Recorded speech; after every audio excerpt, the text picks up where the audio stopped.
Chapter 30. Everything is possible with the Father.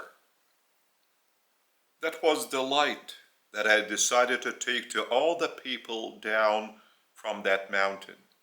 After those considerations in my communion with the Father on the mountain during the 40 days. My own human consciousness, after all those visions and all that communion with the Father, had been so purified, so expanded, the vibrations of my consciousness had been elevated to such a high vibration that it was certain, had I wished anything, it should momentarily turn into the real. I was in such an acme of bliss and human faith that I perceived absolutely well that I needed only to consciously desire it, and there would appear before me food and clothes and a wonderful bed. Everything the Son desires and the Father wants is. This assertion was so close and obvious to me that the Father wanted that I would not suffer, that I would be in bliss, full of His love vibrations, and that I would share them with others. I recall that after I had been baptized, and when I was standing in the river of Jordan, I was shown a vision of where I had come from to this world. That vision was from the Father, and His encouragement had been passed over to me by His fragment. This is my beloved Son, in whom I am well pleased. That voice was also heard by John the Baptist and my brothers of my earthly family, James and Jude, who were standing nearby. However, what I was seeing now was the vision transcending my human imagination. I was seeing a multitude of different beings that were ready to come to my assistance while I will carry on my mission. I was the creator and ruler of their universe who had come down to this wonderful world in the human flesh to know and understand the experience of the human life from within. That could be understood only by the one who lived such a human life himself.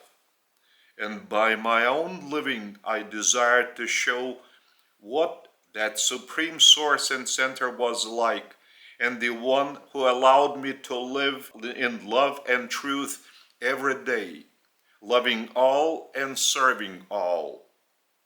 At that very moment, I did realize fairly well that I needed merely to wish it, and in front of me there would be plenty of such food to my human flesh that no human had even imagined.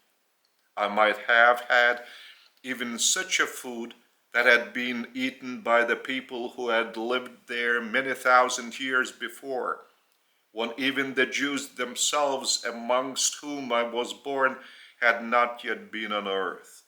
Yes, I just needed to wish something, and that would be. However, would it reflect the purification of the vibrations of my consciousness, the change of their frequency, if I desired something and received it even without a stirring a finger? How then should it be with my brethren, so as not to scare them, but rather to attract them to search for an impact of the Father's wonderful love within? Chapter 31. My decision.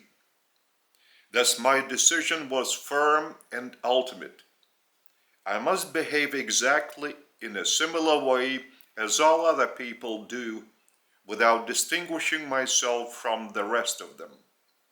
Only when they notice that I behave the way they do, while always remaining within the love, truth, and mercy of a higher consciousness, will they be able to follow me and to walk together with me, because neither will I be beyond their reach nor elevating myself beyond their understanding. I must show them only what they can understand and do by themselves. Therefore, All my decisions were to the effect that I was not to use any additional means in trying to attract them to my side. I would attract them by my living full of the Father's love, as one of them and among them, and not only in that generation, but throughout all the human generations, and not only on this planet, but also on the millions of other planets. Thus, I would not meddle with any economic and political events, but rather by my living, I would show in what manner wiser human minds, by having achieved the higher consciousness vibrations being emitted by the first source and center, would be able to settle economic, political, educational, family, everyday life, and other affairs. It was my enlightenment that they needed to get enlightened themselves.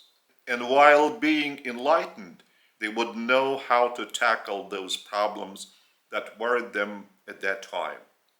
If I started counseling all of them on how to run their economic and political, financial and educational, family and community matters in every definite situation, very soon after some change in the situation, my advice for them would not be fitting anymore.